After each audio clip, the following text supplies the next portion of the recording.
আমার আল্লাহ আপনাকে পাঠিয়েছে।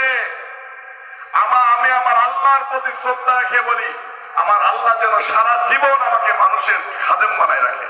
আমি যদি আখিরি জামানার নবী হযরত মুহাম্মদ সাল্লাল্লাহু আলাইহি ওয়াসাল্লামের সময় আমার জন্মগ্রহণ হতো, আল্লাহর সাথে আমার দিলের যে সম্পর্ক, আমি নিশ্চয়ই জিহাদে অংশগ্রহণ করতাম।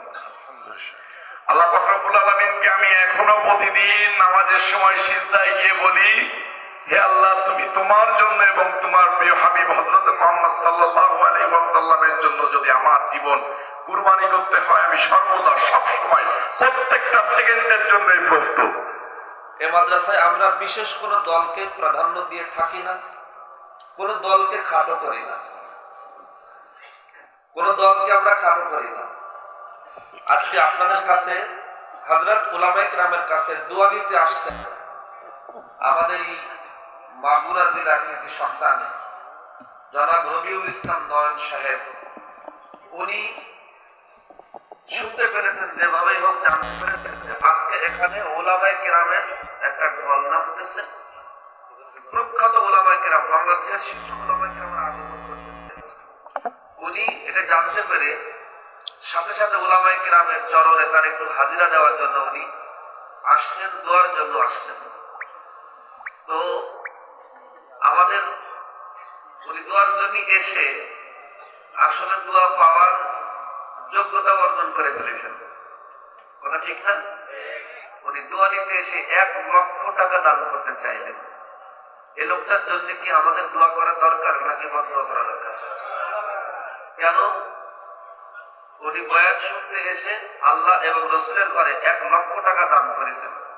আল্লাহ তাআলা ওনার সকল সম্পদের মধ্যে কোটি কোটি টাকার বরকত ঢেলে দেন। সকল বলি আমিন। আচ্ছা, ওনার খুব একজন প্রিয় মানুষ, ওনার খুব একজন প্রিয় মানুষ খুলনাতে, আমি আবার তার প্রিয় মানুষ। আমার কথাটা বুঝতে পেরেছেন? ওনার খুব প্রিয় মানুষ একজন খুলনার, আমি আবার তার প্রিয় মানুষ। এই কথাটা উনি ওনাকে বলছেন। এরপরে ওনাকে ফোন দিছেন, ফোন দিয়ে উনি আমার কথা বলছেন, তুমি তাকে চেনো কিনা? কিন্তু আমার জীবনে নয়ন সাহেবকে এই প্রথম দেখলাম, এর আগে আমি কোনোদিন দেখিনি। আমি আসলে ওনাকে চিনতাম না, চিনি না। উনি পরিচয়টা দিয়ে দিয়েছেন। এরপরে উনি বলছেন ওনার গ্রামের বাড়ি মাদ্রাসা আছে, তুমি খবর রেখো। তাকে উনি ওনার কথা বলবেন।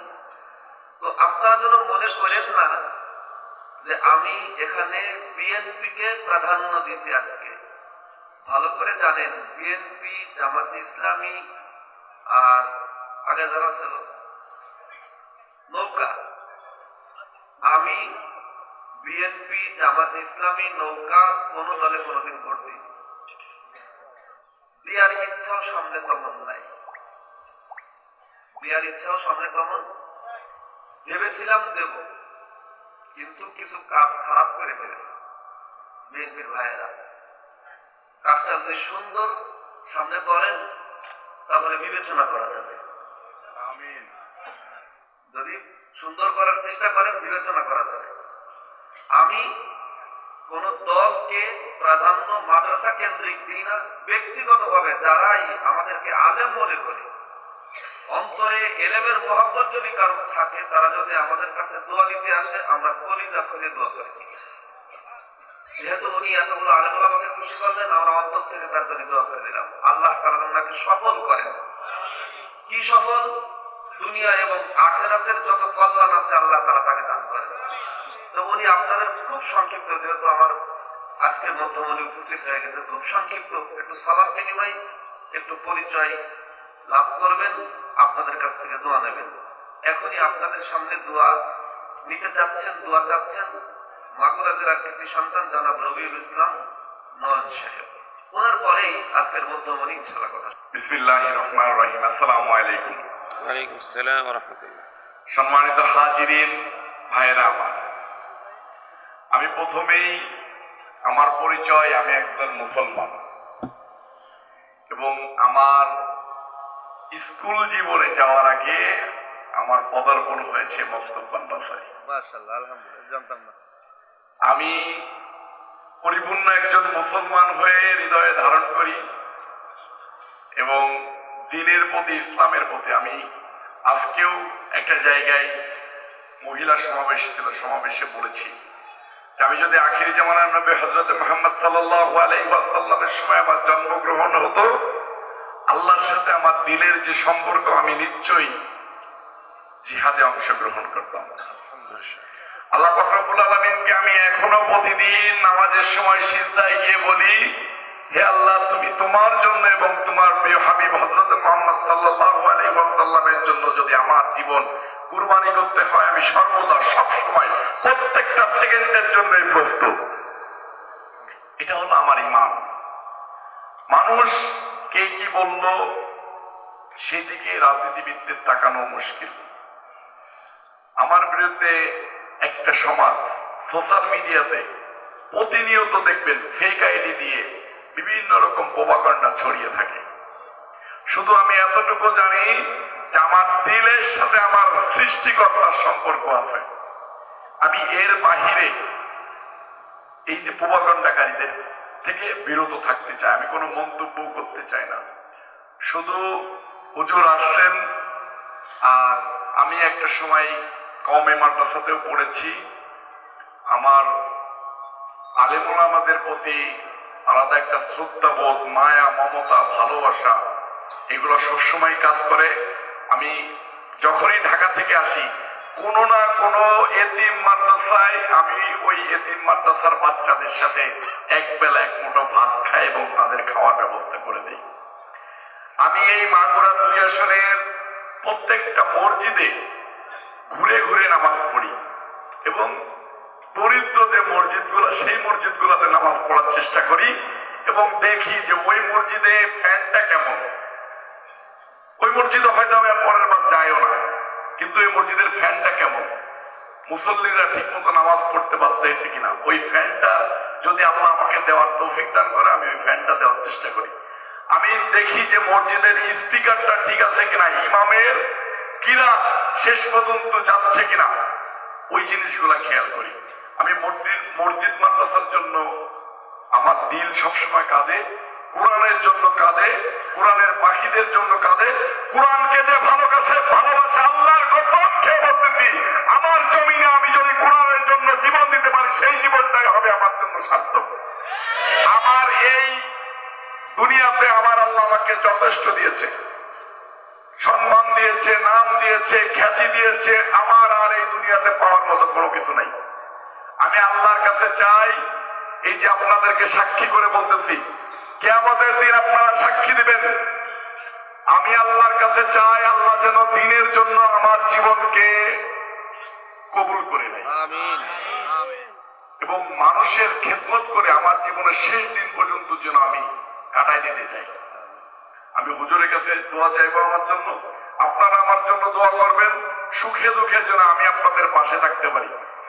এই যে একটা লোক আমার কাছে এসে পিছন থেকে বলতেছে, ভাই আমার শ্বাসকষ্টের সমস্যা হচ্ছে, আপনি যদি আমার একটু সহযোগিতা করেন আমার উপকার হয়।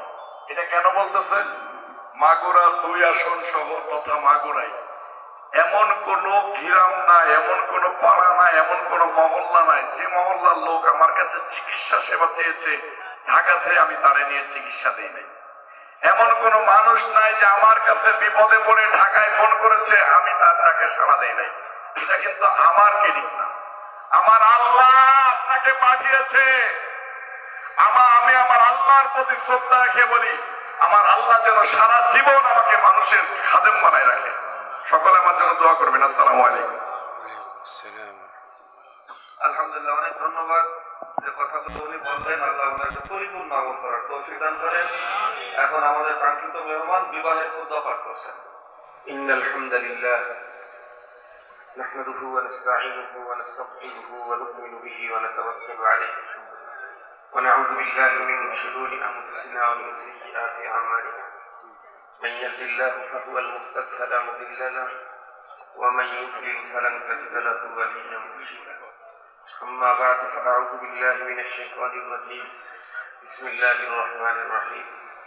يا أيها الناس اتقوا ربكم الذي خلقكم من نفس واحدة وخلق منها زوجها وبث منهما رجالا كثيرا ونساء واتقوا الله الذي تساءلون به والأرحام إن الله كان عليكم رقيبا.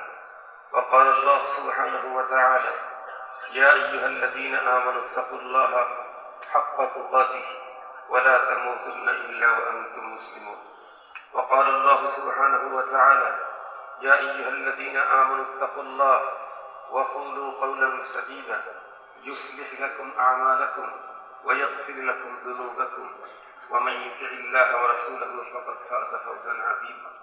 وقال النبي صلى الله عليه وسلم: تزوجوا الودود الولود فإني مكاتل بكم الأمم. وقال نبينا وصفينا وحبيبنا صلى الله عليه وسلم: النكاح من سنتي ومن رغب عن سنتي فليس مني. بارك الله لنا ولكم في القرآن العظيم ونفعني وإياكم بالآيات والذكر الحكيم. أستغفر الله لي ولكم ولسائر المسلمين فاستغفروه إنه هو الغفور الرحيم. আলহামদুলিল্লাহ, বিবাহ হলো হাফেজ মোহাম্মদ ইমাম হাসান, পিতা মোহাম্মদ নূর ইসলাম শিকদার, শতকরা সাদিকা মামলা। কন্যা হলো মোসাম্মদ হাবিবা খাতুন, পিতা হাফিজুর রহমান, গ্রাম 10 পাখিয়া, থানা বাঘারপাড়া, জেলা যশোর। আছেন? মেয়ে পক্ষ একটু দাঁড়ান, মেয়ে পক্ষ একটু দাঁড়ান। আচ্ছা, ছেলে পক্ষ? ছেলে তো আছে, ইমাম হাসান দাঁড়ান, হাফেজ ইমাম হাসান। এদিকে আসুন, এদিকে ছাত্র সামনে আসুন, আপনারা সামনে আসেন। ইমাম হাসান, তুমি আমার কথা দিকে খেয়াল করো। তোমাকে মুসাম্মদ হাবিবা খাতুন, পিতা হাফিজুর রহমান, পিতা হাফিজুর রহমানের কন্যা মুসাম্মদ হাবিবা খাতুনকে 1 লক্ষ টাকা দেনমগজ থাকতে করে তোমার হাতে বিবাহ সুপর্দ করলাম। তুমি কি বিবাহে রাজি? হ্যাঁ, শুনছেন সকলে? আলহামদুলিল্লাহ, আলহামদুলিল্লাহ। আল্লাহ তাআলা বিবাহকে কবুল করেন। খেজুর কই?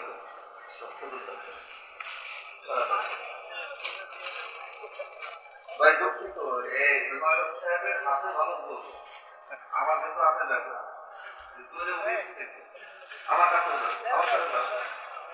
এটা সুন্নাত, এটা সুন্নাত। আর দাও না, দাও সবাই সবাই সব সাবধান।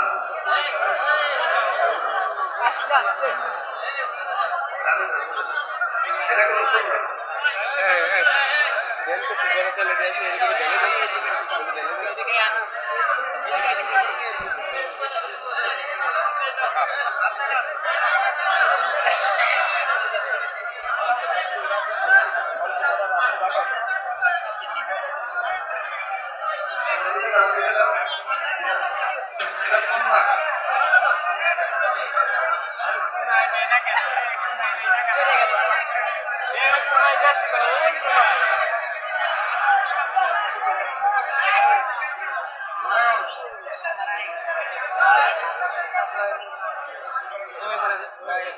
আচ্ছা,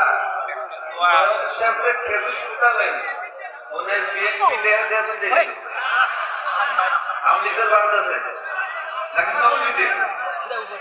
এটা হলো সুন্নাত। যার তকদির লেখাতে ছিল, ভাই যদি কেউ 2টা পায় পিছনে একজনে শেয়ার করি, যার কাছে 2টা 3টা পিছনে শেয়ার করে সবাই হয়ে যাবে। জি জি।